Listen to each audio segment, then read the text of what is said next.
Shema Israel, Adonai Eloheinu, Adonai Echad. Hoy vamos a concluir este tema que hemos traído bastante, se nos ha extendido, ¿verdad?, en cuanto a al análisis del Éxodo, del segundo Éxodo. Nos quedamos en el estudio anterior, nos quedamos con el juicio a las naciones. Y esa parte es la que estábamos analizando, el juicio a las naciones, y que tiene que ver exactamente con nosotros, que es ahora en donde estamos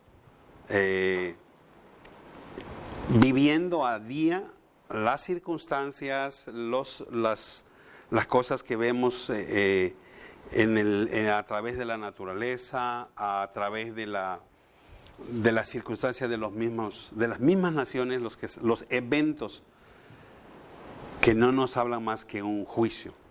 Y que, por cierto, ahora en esta semana hay una tensión mucho más fuerte. Ahora ya no es entre Estados Unidos y Rusia. Ahora esta tensión es más fuerte entre Estados Unidos y China. Porque hay una amenaza, hay una controversia que, aunque algunos dicen, no va a suceder nada y no va a pasar nada. Pero mientras que sucede o no sucede, hay una tensión, que es la secretaria de Estado, la señora Pelosi, que está haciendo la visita. Hay el desacuerdo con que visite Taiwán y al mismo tiempo como una advertencia hacia Estados Unidos. Y esto solo nos sigue llevando a los rumores de guerra y a los eventos en que todos nosotros nos estamos viendo involucrados, a los incendios que estamos viendo ahora. Monterrey, el día de ayer, sobre el incendio en el Cerro La Silla, el incendio de California, que todavía no puede ser, creo que todavía no puede ser controlado, el incendio en Europa, que todavía sigue haciendo de las suyas. Entonces, esto a nosotros nos tiene que traer un despertar. Ese proceso ya está caminando, y está caminando fuerte. Entonces, ¿qué es lo que nosotros tenemos que hacer en este avanzar que llevamos ahorita, y que estamos prácticamente, como dice la Escritura, en el desierto de las naciones, de las ciudades, de los pueblos? ¿Qué es lo que tenemos que hacer? Comparamos entre el primer Éxodo, cómo salieron, cómo avanzaron. Tenemos todo el detalle hasta la entrada a la tierra prometida, que no se concluye la toma de la tierra, y que a partir de ahí vuelve otra vez otra dispersión, que es la que ahora está el proceso, y que nosotros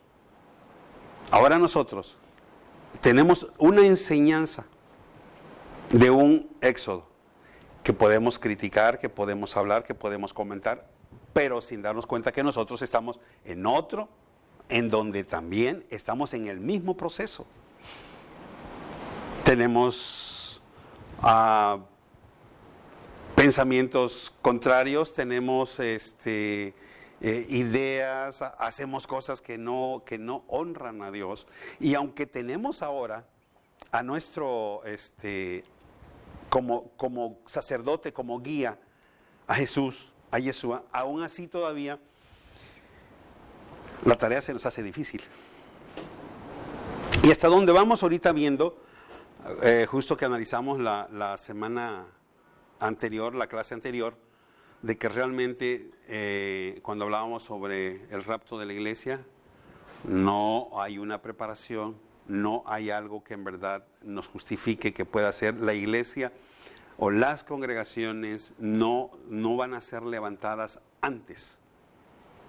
Sí hay un levantamiento, Y creo que la Biblia es bien específica, bien clara, y mismo Jesús lo describe. ¿En qué tiempo es?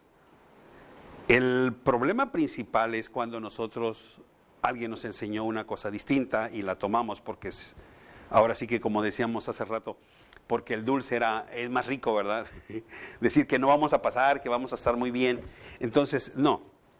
Lo describe como al toque de la final trompeta. Si hay una final, hay una serie de trompetas antes.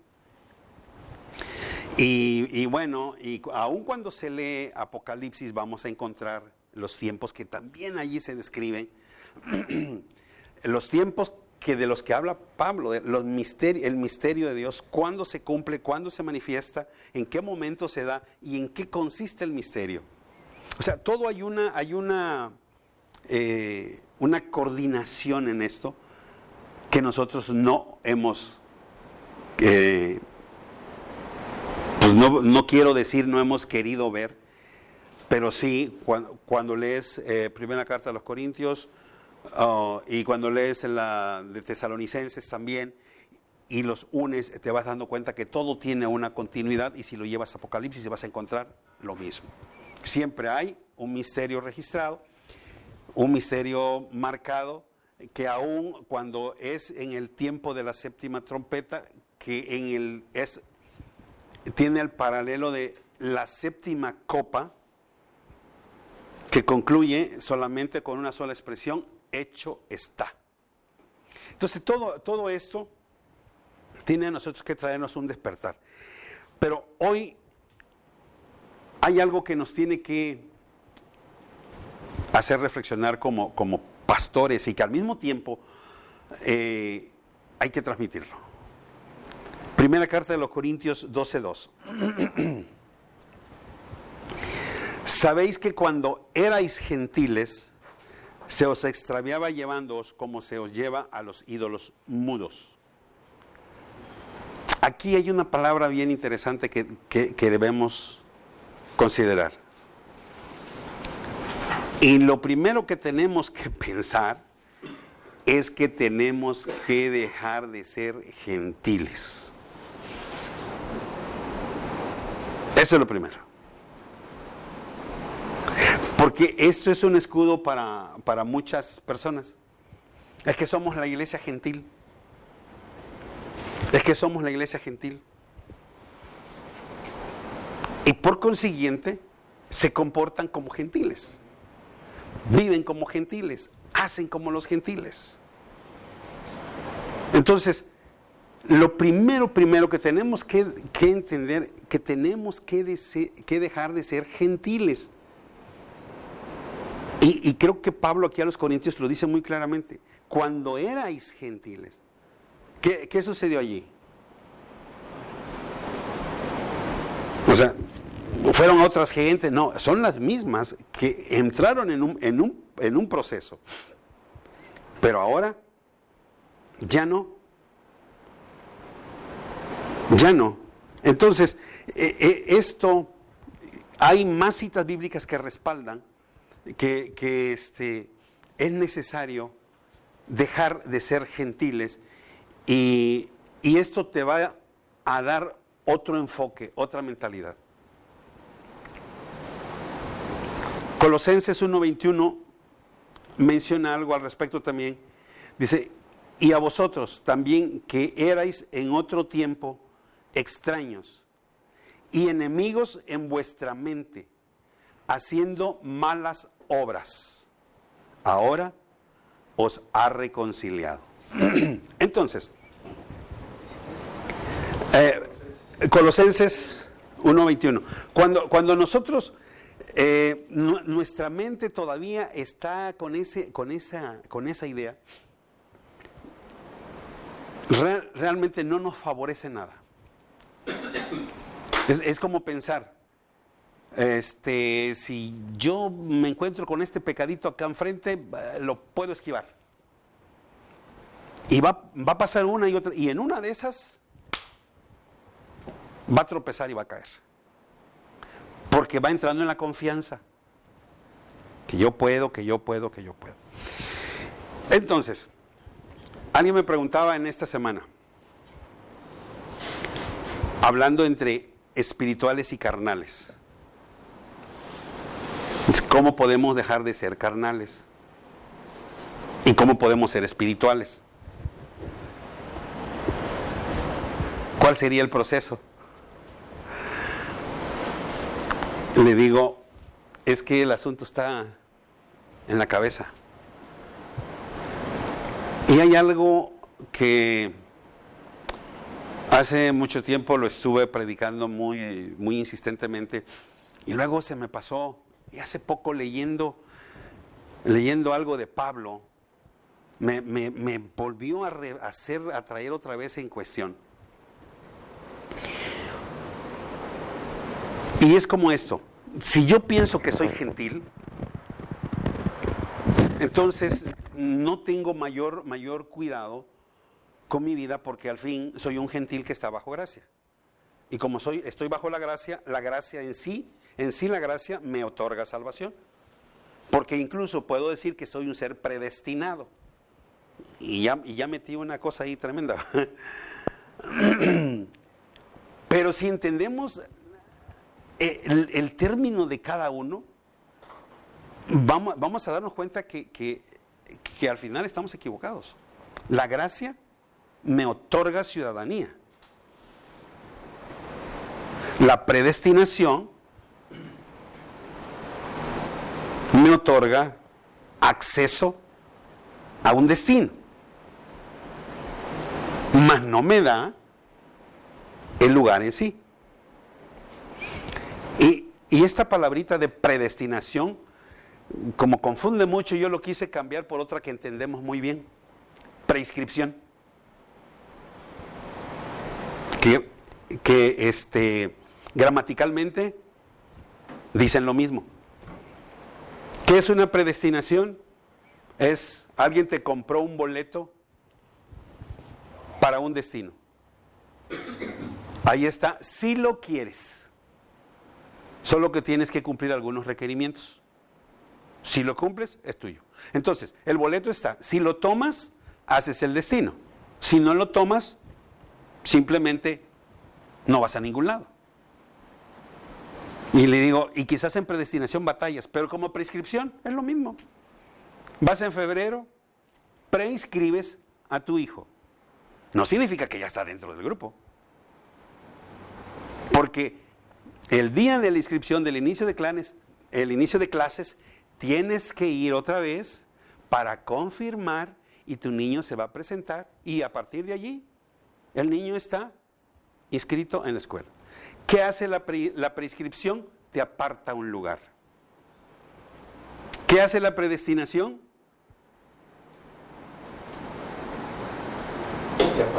Te aparta un lugar, exactamente lo mismo. Solo te aparta un lugar. De ti depende que lo tomes o que lo dejes.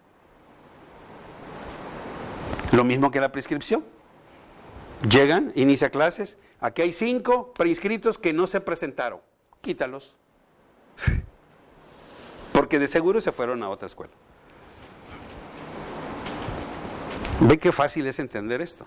Pero cuando queremos hacer polémica, empezamos a buscar, pero realmente dentro de la gramática no hay mucho a dónde hacerse, porque es muy claro. Pero esto es lo que nos da a nosotros la mentalidad. Ahora, cuando nosotros caminamos, ¿quién es en sí Hugo Camacho? ¿Quién es la esencia de Hugo Camacho? ¿O qué fue primero?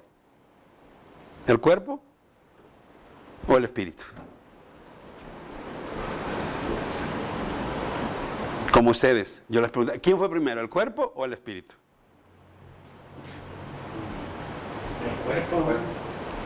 ¿Es primero el cuerpo? Bueno, yo diría que en la cuestión de la creación, como se nos dice, ¿no? Vemos que aparece el cuerpo y luego el espíritu, pero si vemos acerca de eso de la predestinación y de las cosas eternas, creo pensar que el espíritu ya estaba determinado para cuando el cuerpo estuviera. Nada más se le asignó. La esencia, no, y es correcta. Ok, el cuerpo es primero, pero la esencia ¿quién es? ¿El cuerpo o el espíritu? El espíritu. Entonces, ¿qué es lo que importa más? El espíritu. El problema que aquí se presenta es que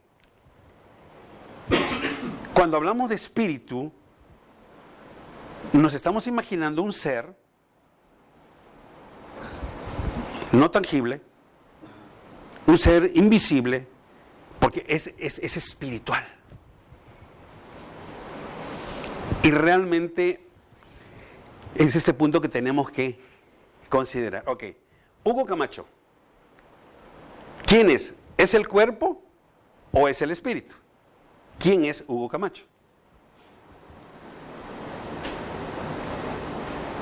Ese es el punto a reflexionar. ¿Quién es la esencia? ¿El cuerpo o el espíritu?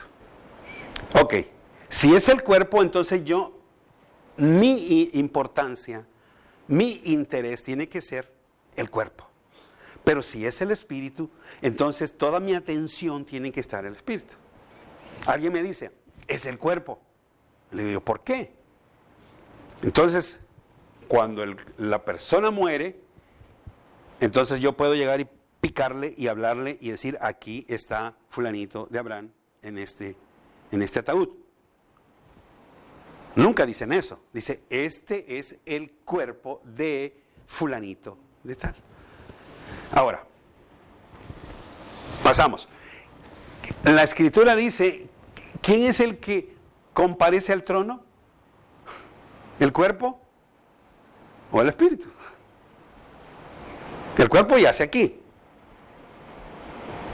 pero el que llega es el espíritu. Entonces, ¿por qué hago este tipo de cosas? Es porque quiero que lleguemos a pensar lo siguiente. Nuestra mente es el campo de batalla principal del oponente a tomar. Cuando toma la mente, echa a perder todo. Y esa es una de las razones por las cuales muchos de nosotros caemos, porque descuidamos nuestros sentidos. La Biblia nos describe que una de las razones por las cuales Eva cayó fue precisamente por descuidar eso, sus sentidos, y Pablo lo dice. Aquí estoy con ustedes ahora porque no sea que así como el enemigo vino y tocó los sentidos de Eva llevándolo a pecar, ustedes también hagan lo mismo. Entonces, si yo pienso que soy un gentil, tendré poco interés en comportarme como un verdadero hijo de Dios, como un verdadero hebreo. Porque soy gentil. Yo no soy de parte del pueblo de Israel. Yo no, lo de la Torah es para ellos, eso no es para mí. Porque yo soy la iglesia, yo soy de la gracia. Y entonces, ¿qué sucede con esto cuando Pablo le dice, y vosotros que en otro tiempo seréis gentiles? O sea, se requiere una transformación, se requiere un cambio, se requiere un proceso, pero para eso la mente tiene que empezar a entender esa parte. Por consiguiente, ¿por qué siempre estamos cayendo en pecado? ¿Por qué a veces nuestra mente tiene algunos indicios de una mente corrupta de entendimiento, como lo dice Pablo? ¿Por qué? Porque está descuidado y porque pensamos que estamos en esta carne. Y si estamos en esta carne, pues vamos a cuidarla también. Y a veces le damos más importancia a la carne antes que al espíritu. Pero si empezamos a pensar que la esencia que tiene este cuerpo es lo que importa y no el cuerpo en sí, entonces cambiarán las cosas. Porque si se da cuenta, los griegos, ¿a qué le rendían culto? Al cuerpo. Al cuerpo. Y ellos consideraban el cuerpo sagrado.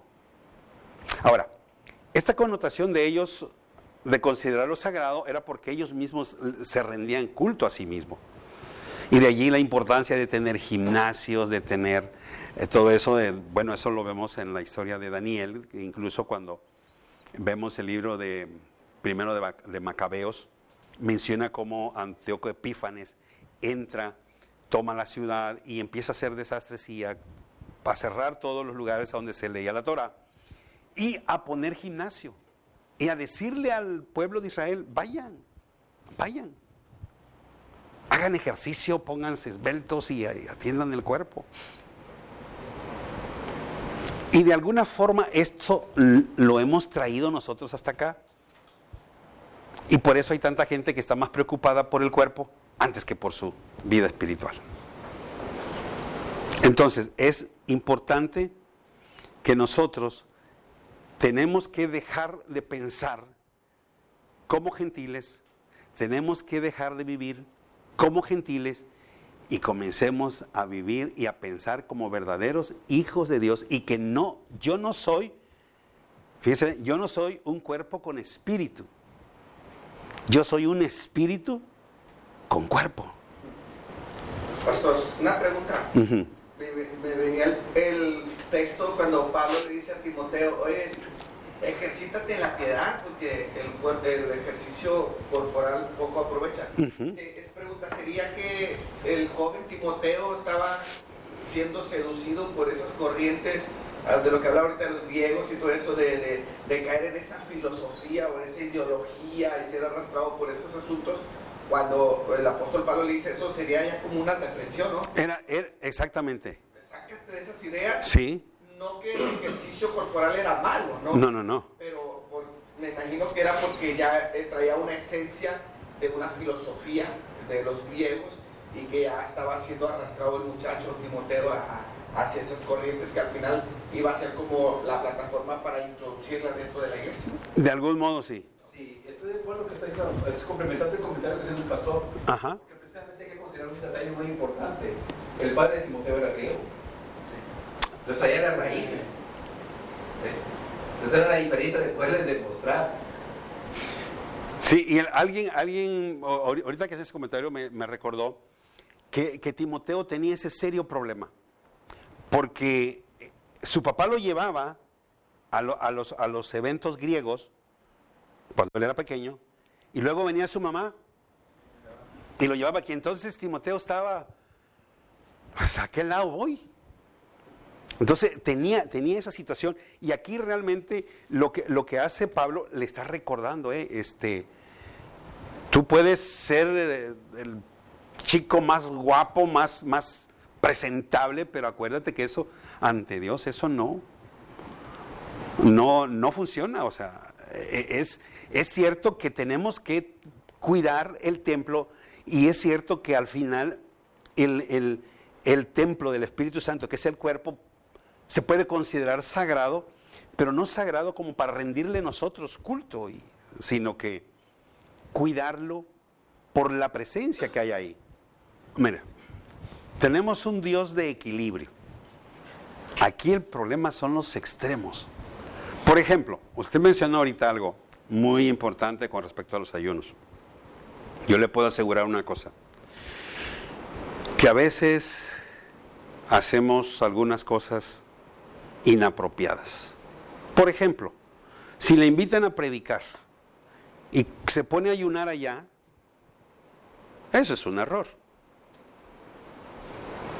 Perdón, pero es un error. Véalo por donde lo vea. Porque el ayuno es un tiempo íntimo con Dios, es un tiempo de preparación, es un tiempo en que se requiere usted y Él solamente. Ahora, obvio, estoy hablando de un verdadero ayuno. Si me está hablando de aquel que ayuna de 6 de la mañana a 12 del día, pues déjelo ser, que ayune las veces que quiera.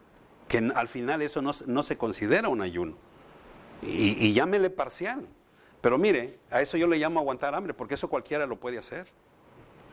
Ahora, si dice, es que yo vine para recibir revelación de Dios, entonces tu Dios es un Dios muy desordenado. Porque se supone que desde que sales, ya llevas la revelación. Ahora, El que ayuna un día, 2 días, 3 días, 4, 5 días, 20, 30, 40 días, el tiempo que sea, te va a fortalecer tu alma, tu espíritu y tu cuerpo, porque hay un respaldo de parte de Dios. Obvio, ¿qué puede pasar si cometes una imprudencia? Que saliendo del ayuno de un día, de 2 días, comas como desesperado, que es lo que siempre pasa cuando eres inexperto. ¿Y qué te va a producir eso? Una acidez estomacal a más no poder, porque es lógico que estás 3 días sin comer y entonces tienes que pensar 2 cosas. A lo mejor tu ayuno no fue lo correcto, algo mal hiciste, porque esto es bien interesante también, que lo tenemos que pasar por nuestra mente. Alguien dice, es que yo ayuno todos los días, pero sus frutos no son tales como tales. Y compartiendo con una persona, le digo, mira, a mí si alguien me dice que ayuna todos los días y que ora todos los días y se veo cosas diferentes, yo no le voy a decir que es mentira que no lo hace. Sí lo hace, pero lo hace mal. Y por consiguiente no hay fruto. Ahora viene la controversia. ¿Cómo es que alguien que esté orando y ayunando constantemente lo haga mal? Pues vete a Isaías 57. Dice, ¿acaso el ayuno que yo pedí? ¿Acaso esto es? Aquí vienen, aquí están todo el día y se postran como juncos. Nosotros conocemos el junco. Viene el sol y se inclina. Dice, así están, pero el corazón y su mente divaga. Obvio, cuando termine ese ayuno, ¿cómo cree que van a terminar? Ansiosos, desesperados. ¿Por qué? ¿Se logró el propósito del ayuno? No, pero le demostramos a la gente que estamos en oración y ayuno. Ahora, ¿de eso se trata la oración y el ayuno? Claro que no.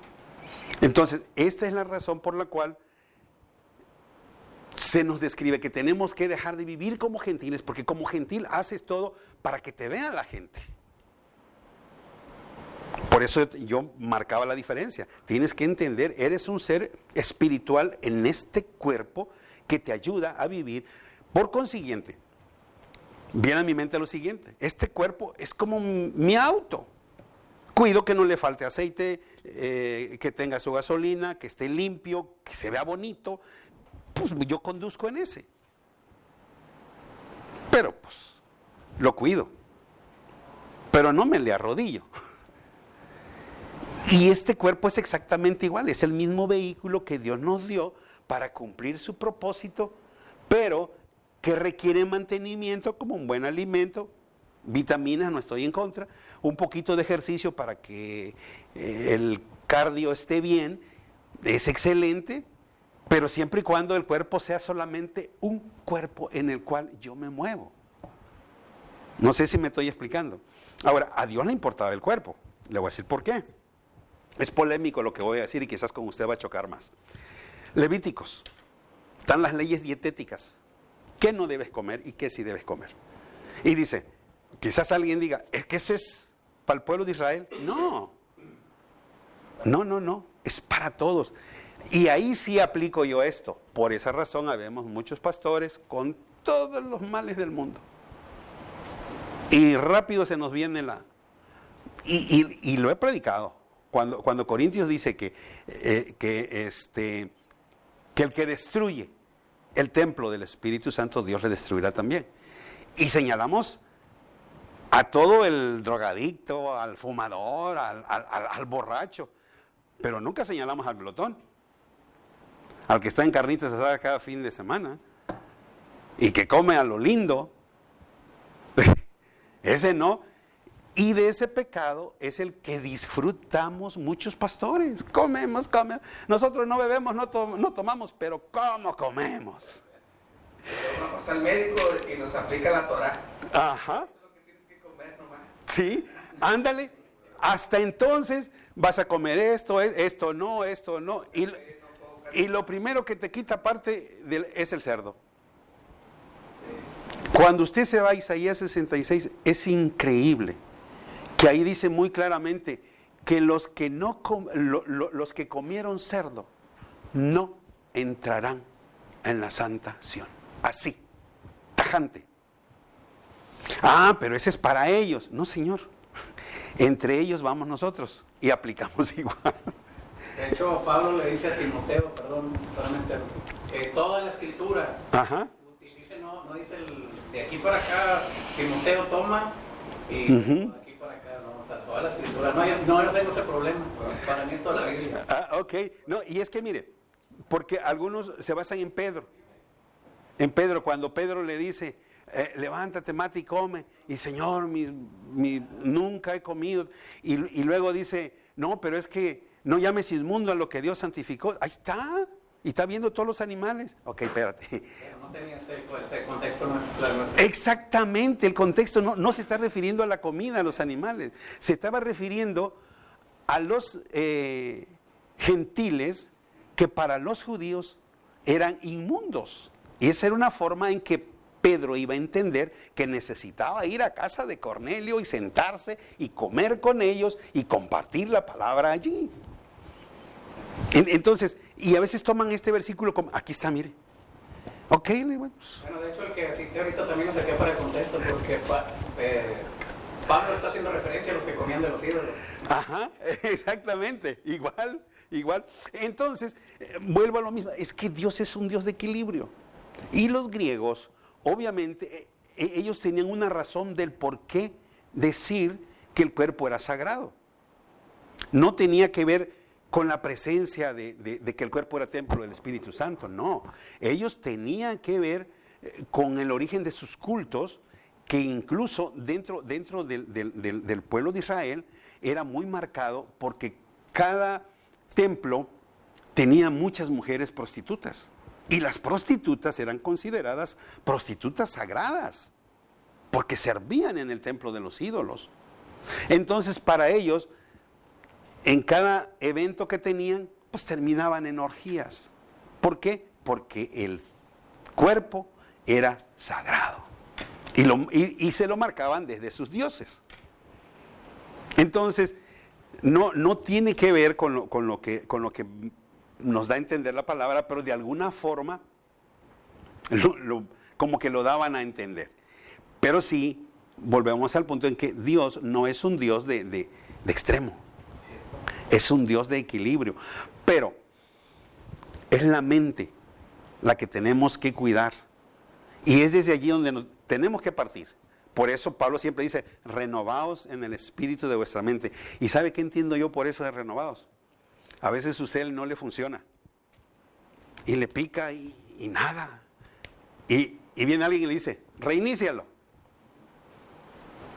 Y le pica a reiniciar y ¡fum! Empieza a funcionar bien. Eso es lo que pasa con la mente. Necesita ser reiniciada constantemente. Constantemente reiniciada para que podamos entender. Lo que es por hoy, podemos ver a mucha gente diciendo, incluso pastores, yo le agradezco a Dios porque somos iglesia de gentiles.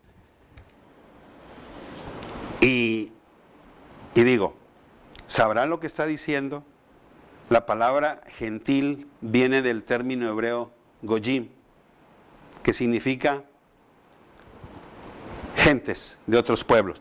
Y de su raíz, inmundos, puercos. Entonces, ¿se imagina cuando dice que son una iglesia de gentiles? ¿Qué está diciendo en el trasfondo? ¿Que es una iglesia inmunda? Entonces, por esta razón, es interesante que nosotros entendamos esta parte. Y por eso Pablo, desde entonces, marca esta parte. Dejen de ser gentiles. Ya no son gentiles. Cambia tu mentalidad. Comienza a ser diferente. Deja de vivir como gentil, deja de pensar como gentil, deja de actuar como gentil y empieza a vivir como un verdadero hijo de Dios. Esa es la... Ahora, ¿qué otro punto debes de pensar? ¿Quieres llevar una vida espiritual? Solo tienes que pensar que tú eres un ser espiritual. Eres un espíritu con cuerpo. Pero tal parece que eso nos es difícil pensarlo, ¿eh? Pensamos más fácil que somos cuerpo con espíritu y no un espíritu con cuerpo. Y esa es la complicación. Y quería comentar, Sí, hermano. bueno, no me acuerdo, pero no regresaré. No, síguele, perdón. No, síguele usted. Sí. No, porque igual, porque ahorita vamos a pasar al siguiente punto, por eso es que le... Bueno, yo quería decir, es que es tan importante cuando uno habla y dice, por ejemplo, que somos iglesia gentil o algo, y dice, lo dice porque lo está leyendo. Dice, ustedes los gentiles, éramos gentiles, pero dice, éramos. Ujú. Pero es muy importante es tener el conocimiento y ver el contexto del mensaje o de la escritura. Ujú. Y en la misma escritura es bueno conocer lo que es la historia y lo que es la cultura. Ujú. Y obviamente el vocabulario. Sí. Y entonces esto es parte de la edificación del cuerpo, es tener esos tipos de conceptos cuando uno hay que leer, cuando estás leyendo la escritura. Porque a veces uno lo quiere traducir literalmente y está equivocadamente. Porque simplemente decir, oye, ¿eres un gentil? No, es que yo soy del pueblo de Dios. Es que no soy del pueblo de Dios, yo soy judío. Yo soy de acá, yo soy judío. Yo soy gentil. Y todavía yo soy de Jesucristo, pero yo soy de los gentiles. Y no entiende ese concepto, justamente, qué significa Ujú. y lo que en realidad es una abominación de acuerdo a la cultura. Sí. Y eso lo mismo pasa, entender, decir, oye, ¿por qué si son griegos? Considera que eso es, aunque eran del pueblo de Dios, fueron criados y nacidos en otro pueblo, con otras culturas. Ujú. Hay que entrar y adaptarte que este es el Evangelio, y ya sea gentil o pueblo de Dios, tienes que conocer que esta es lo que Dios está poniendo el parámetro para poder estar con Él, o estar viviendo en Él. Una pregunta. Tengo una duda muy grande, y como digo, yo tengo poquito, Ajá. pero los que tienen mucho tiempo y repiten eso constantemente, porque yo sí lo escuché también en la iglesia, y que somos gentiles, y que, bueno, de hecho hubo muchas partes que el Señor me mostró, gloria al Señor, ¿verdad? Que no estaba de acuerdo con eso, que nosotros somos aparte, una iglesia aparte De Israel. Eso no, como que no concuerda con lo que se le gloria al Señor, pero sí enseñan eso, entonces les falta más estudio. Bueno, yo sé que muchos son laicos, ¿verdad? Y otros, como yo que nomás tengo la prepa, por decirlo, o sea, pero de aquí voy a estudiar la licenciatura. Entonces yo creo que se quedan ahí nada más y ya no se siguen preparando, no siguen aumentando, porque si no, como quiere el Señor me da palabra. Pero tenemos que ir más allá, como decía ahorita, renovando nuestra mente, y renovando nuestra mente por medio de la lectura, por medio del conocimiento, por medio de escuchar a alguien que tiene más conocimiento que uno. Entonces, a lo mejor tal vez no sé si sea negligencia por parte del pastor, pereza, o simplemente no es diligente en las cosas del Señor. No sé, como usted que tiene más tiempo y que ha ido a ver las iglesias, ¿cómo más o menos lo enfocaría? ¿Cuál sería el problema más bien? Se lo voy a responder con sus propias palabras de hace un rato. Las que... Cuando ya lo leíste una vez, te bloqueas. Te bloqueas. Y ya no. Simplemente lo lees, y si alguien lo enseña y usted lo toma y lo vuelve a leer va a ser esto. Va a seguir esto. Entonces, no hay una capacidad de percepción, porque lo primero que piensas es lo mismo. Es como el versículo este de que en la casa de mi padre muchas moradas hay. ¿Cuántos mensajes ha escuchado usted que Dios fue a preparar morada para su pueblo? Morada para su iglesia. ¿Cuántos mensajes ha escuchado? Y la verdad, el versículo no dice eso. Y no sé si ya se percató precisamente en ese versículo. El versículo no dice eso. Dice, en la casa de mi padre muchas moradas hay.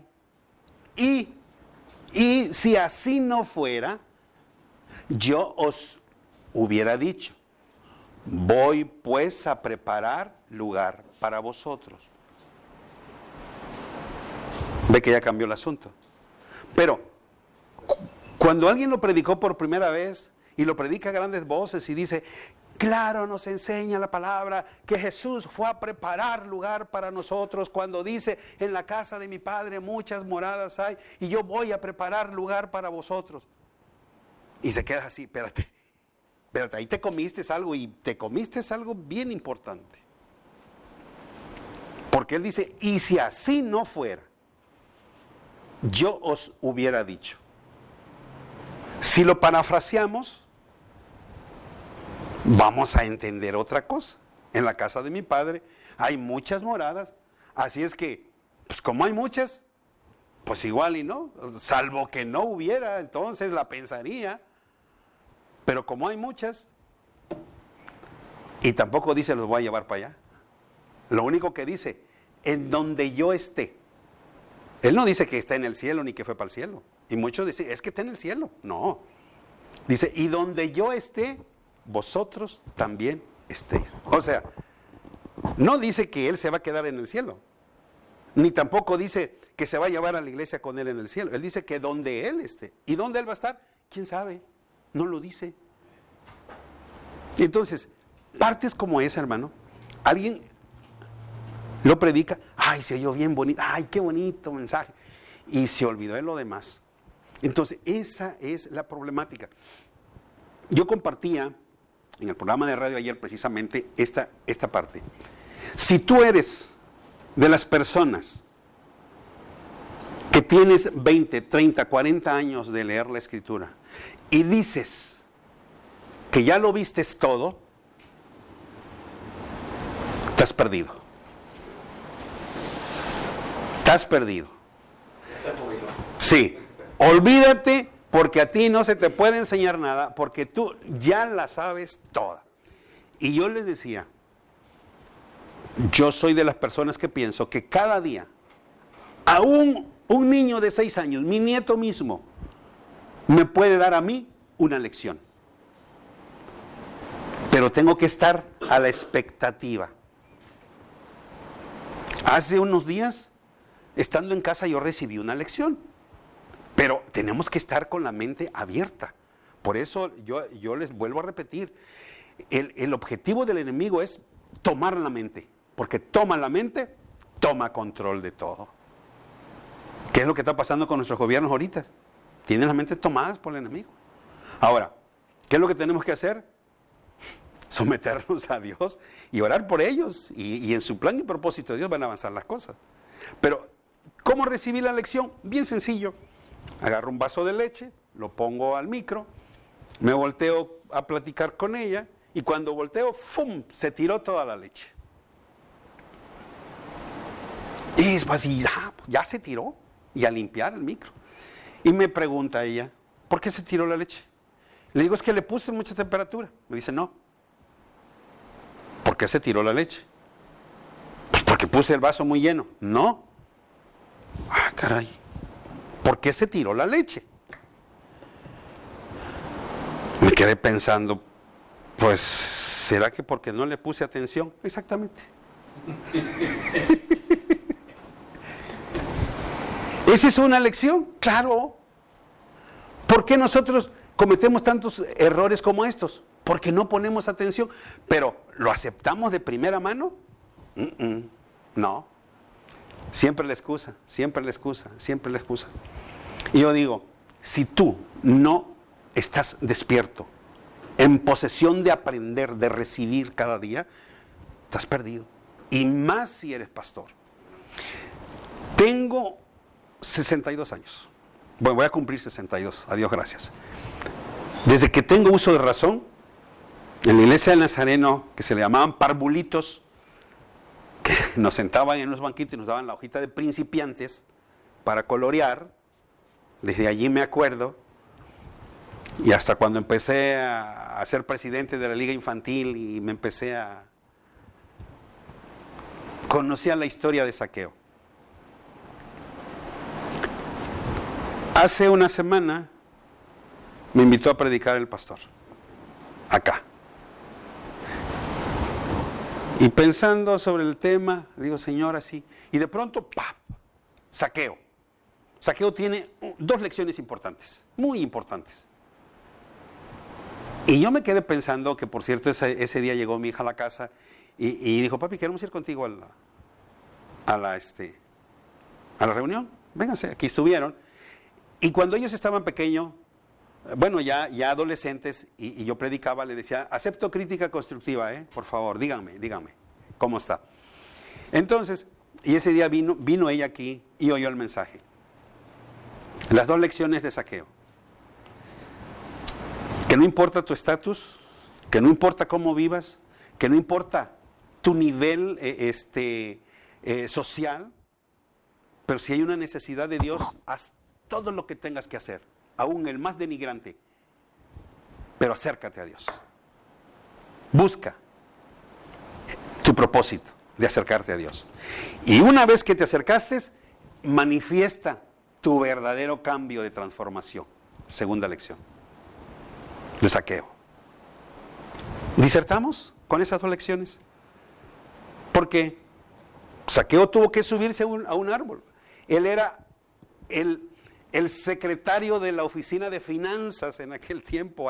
Con él estaban todos los cobradores. O sea, era un personaje distinguido, al mismo tiempo un personaje rechazado por tener ese puesto.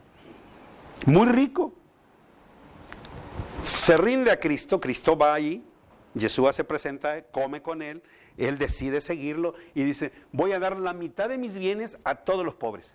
¿A quién se lo doy? De una vez ahora. Y si alguien de lo que está aquí yo le robé, que venga conmigo. Y le devuelvo 4 veces. Digo, esas dos lecciones, que todavía hoy la iglesia no lo aprende. Señor, perdóname todos mis pecados, Padre, todos. Y Dios dice, a ver, ¿cuáles? Échalos uno a uno. Ay, me da vergüenza, Señor. Échalos, sácalos. Y no los sacamos. Y nos vamos y seguimos pecando.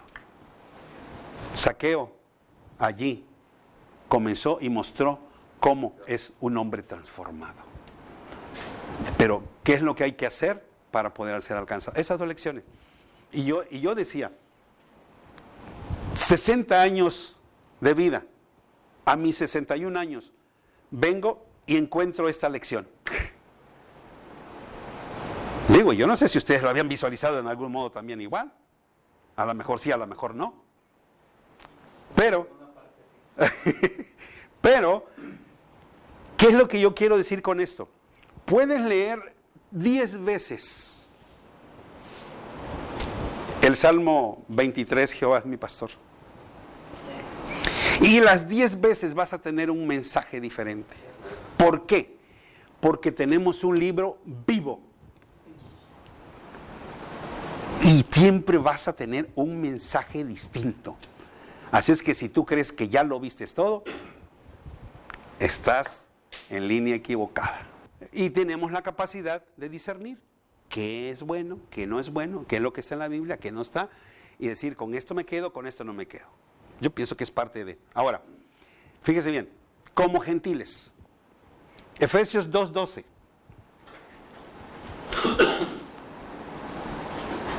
Efesios 2:12. Leímos Colosenses 1:21, ¿verdad? A donde dice que éramos extraños.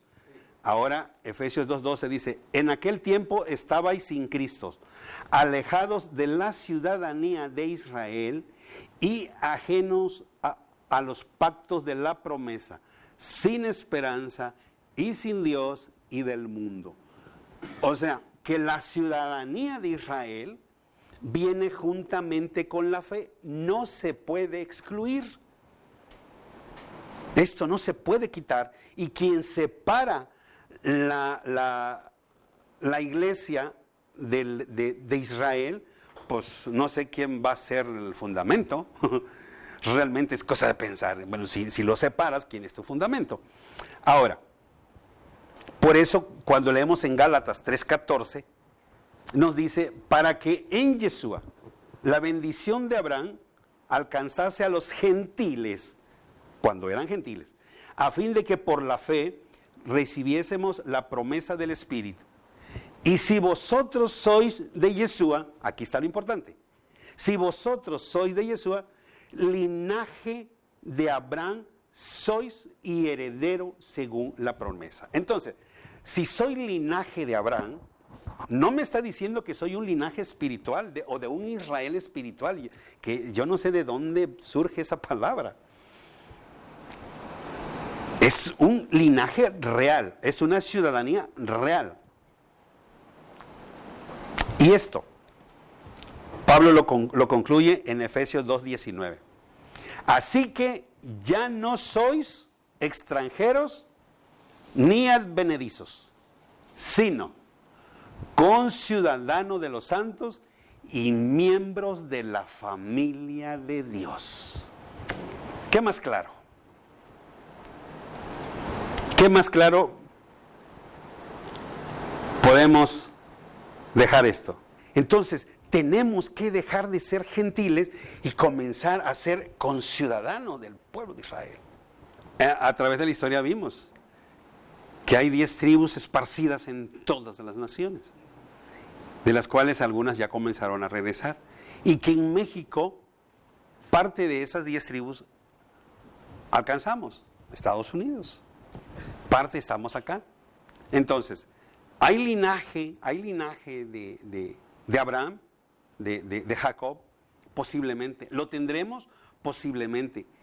El asunto es que entrar en esa controversia es bastante complicado cuando tenemos que aceptar solamente a Yeshua como nuestro Señor y arreglado. Más como el ejemplo que daba es una cuestión que fue literal, ¿no? En su historia, pero más que nada aplicándolo a la cuestión espiritual, ¿no?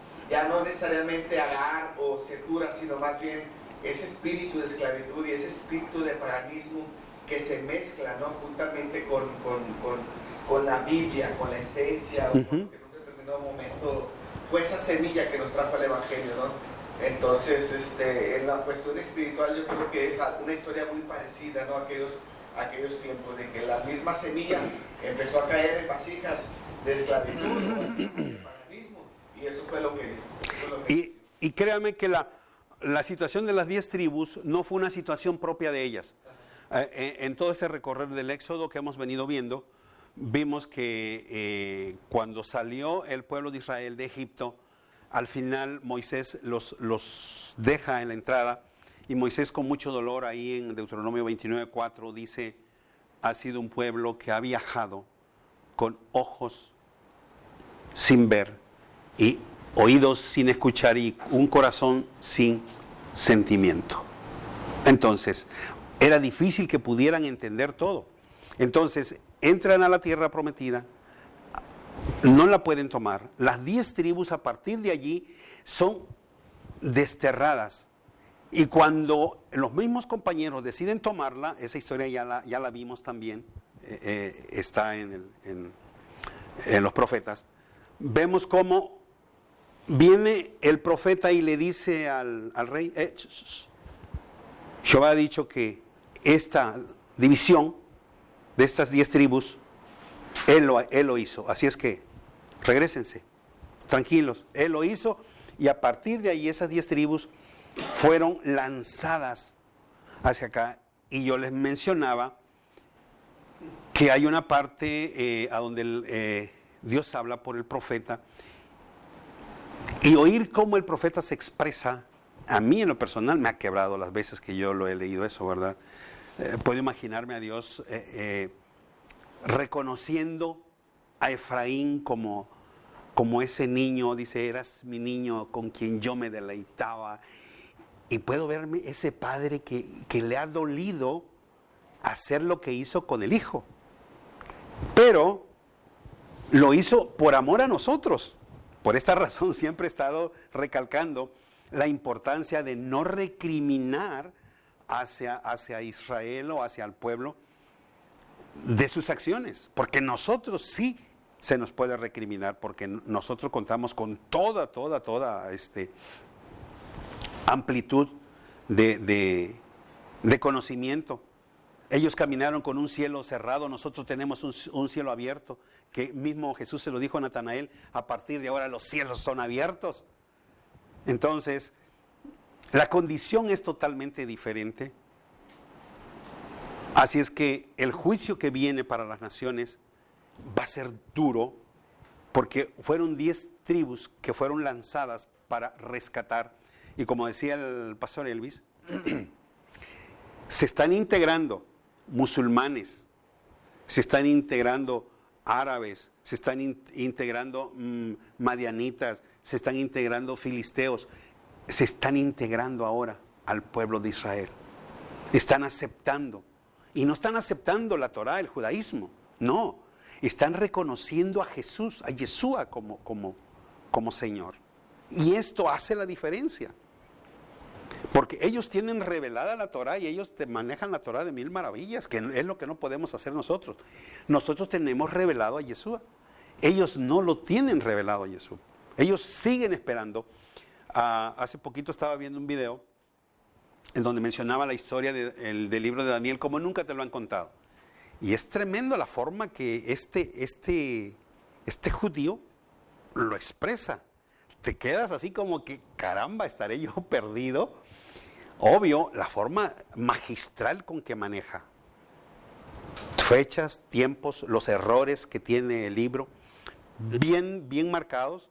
Y todo, y te manda otro libro, y te manda otro, y dice, y aquí está, y aquí. Y por eso no creemos que Daniel sea un libro veraz, ni tampoco que sea un profeta. Daniel no es un profeta, Daniel es un oráculo. Y ya de ahí te marca la diferencia qué es un profeta y qué es un oráculo, y por qué ellos. No, es una cosa tremenda. Pero nosotros no estamos para eso. Porque ellos no tienen revelado esto. Vendrá el tiempo en que se les va a revelar. Vendrá el tiempo, pero no es este todavía. Pero nosotros que lo tenemos revelado y que por nosotros, esas 10 tribus fueron aventadas hasta acá. Y en este éxodo que ya está avanzando, ¿qué es lo que estamos haciendo nosotros? Y ahora que este juicio de las naciones como que se ha empezado a ver, que siempre he dicho, todos comenzaron con una nueva realidad y la iglesia no comenzó con una nueva realidad. Se quedó igual con las mismas estrategias, y lo que decía usted hace rato era muy interesante sobre Dante Gebel. Cambió sus estrategias. Pero aquí nosotros a nivel local seguimos lo mismo, seguimos rentando el mismo espacio, seguimos invitando, vénganse todas las iglesias para hacer campaña, y ahí en las campañas, los que aquí aceptan a Cristo son los mismos que van a aceptar en la otra campaña que van a ir, y son los mismos que van a aceptar allá, y esos que aceptaron son personas que ya tienen 5 o 6 años de estar dentro de la iglesia y que nunca se han encontrado con Dios hasta que llegó ese evangelista allí. Es increíble ese procedimiento. Si usted me pregunta a mí si yo creo en esas campañas así, no, yo no creo en esas. Nunca las hice. Lo que sí hacía, y lo estuve haciendo, era irme a meter a un barrio, pararme en la calle, con equipo de sonido y con la congregación de la iglesia. No invitar a nadie más, con la congregación. Todos listos, con qué anotar. Y allí, predicar desde allí un mensaje de salvación. La gente salía. ¿Cómo te llamas? ¿Eres cristiana? Sí. ¿A qué iglesias asiste tanto? Márcalo en círculo. Este no nos conviene. ¿Tú eres cristiano? No. Ok. Este es nuestro. Este es nuestro. Este es nuestro. Al cabo del tiempo, oiga, pastor, fueron allá y yo quiero venir acá. ¿Tu pastor lo sabe? Pues no. Solo dile que vas a venir. Avísale que vas a venir. Y vente. Se acabó. ¿Por qué? Porque a partir de allí, todos los que no, ahí estamos visitándolos. Oiga, discipulándolos, buscándolos. ¿Por qué? Pero aún a esa estrategia, ahora, yo la pienso. Porque digo que tiene que haber otras más mejores. Pero ¿qué tenemos que hacer? Lo que decía el hermano hace rato con respecto a ser evangelista. ¿Qué hace el profeta y el evangelista? Tienen visión. Y sus orejas también prestas para oír la voz de Dios. Levántate y ve. Ahora haz esto. Ahora haz lo otro. Y aquí hay algo importante, hermano usted que hacía mención de eso, no esperes que uno, Dios me dice. No, usted mismo una mañana se va a levantar con una. Lo que tiene que hacer usted, esa libreta que trae siempre, tenerla siempre a la mano y algo para escribir. Porque lo que Dios le dé hoy, si no lo anotó y al rato no se acuerda, puede llorar lágrimas en el altar y no lo va a volver a recibir. Se lo digo por experiencia. Es la manera más fiel de poder preservar algo. Por eso Dios lo mandó que lo escribiera. Exactamente. Para que no se le olvidara. Entonces, eran profetas y entendidos y sabios, pero si no está documentado, entonces para ellos. sí, entonces usted se levanta con un pensamiento inmediato. Pum, pum, pum, pum, pum, yo voy anotando. Y mire, ¿cuántas citas yo no he perdido en la Escritura por no hacer eso? Y a veces mejor las omito y digo, ay, es que decía así, pero ¿dónde está? Yo la vi, sí, pero no la marqué, no lo anoté, no tuve ese cuidado. Entonces la experiencia me dice, tuve un sueño, ¡paf!, me levanto. De pronto tuve como una instrucción, lo anoto y empiezo a ver. Mire que yo guardo muchos videos ahí de que algunos hacen, ay, yo soy profeta y va a suceder esto, pum, lo bajo. Y ahora lo veo, lo elimino. Este era falso. Tenía apariencia de bueno, pero era falso, porque nunca se cumplió. Entonces, yo creo que aquí usted puede ser, o pudiera ser que sea un gran profeta de Dios, usted. Pero tiene que tener la disponibilidad de decir, aquí estoy. Y mire, pensamiento, Dios usa nuestra mente y ahí va a llegar, y anotar, y anotar. Un escritor dijo que vale más una pálida tinta que no una brillante memoria. Así es que, hermanos, consideremos esto. Queremos que esto crezca. Pablo posteriormente testificó de esta grandeza, pero hoy estamos viviendo ya situaciones difíciles. Situaciones difíciles. Mire que la bestia que sale del mar está lista. Mire que los 10 reinos que están justo para recibir poder para que el anticristo viene, están listos. Y olvídese del Vaticano, olvídese de Rusia y Estados Unidos. Ahí están escritos en la Biblia. Siria e Israel acaban de hacer un convenio. Y esto parece que nos va a ir llevando ya a la segunda parte. Biden acaba de estar allá. Y fue exactamente para eso. ¿Qué estamos haciendo nosotros? Todavía seguimos aquí esperando. Ay, que Dios te va a bendecir, hermano, ven, Dios me está diciendo que te va a dar un carro, una casa, ven. Todavía muchos están así. Es que yo quiero que Dios me bendiga. Yo le digo, ¿quieres que Dios te bendiga? Solo obedece. Ese es todo. Ve a Deuteronomio 27, solo obedece y vas a tener todo. Y vas a ser grandemente bendecido, pero solo obedece, ese es todo el requisito. No hay más. Pero ese es el gran problema en donde no queremos doblegarnos. Así es que espero que esto nos haya abierto una perspectiva diferente y pensemos, estamos en este caminar. Tenemos la asistencia del Espíritu Santo. ¿Qué más podemos pedir? ¿Qué más podemos pedir? Y tenemos un abogado a la diestra del Padre. Solo tenemos que empezar a reiniciar nuestra mente. Ya no soy gentil. ¿Y cómo llego a ser espiritual? Bien sencillo. Reconocer que soy un espíritu con cuerpo. Se acabó. Así es que, hermanos, no sé si hay alguna pregunta más. Con esto terminamos. Shema Israel.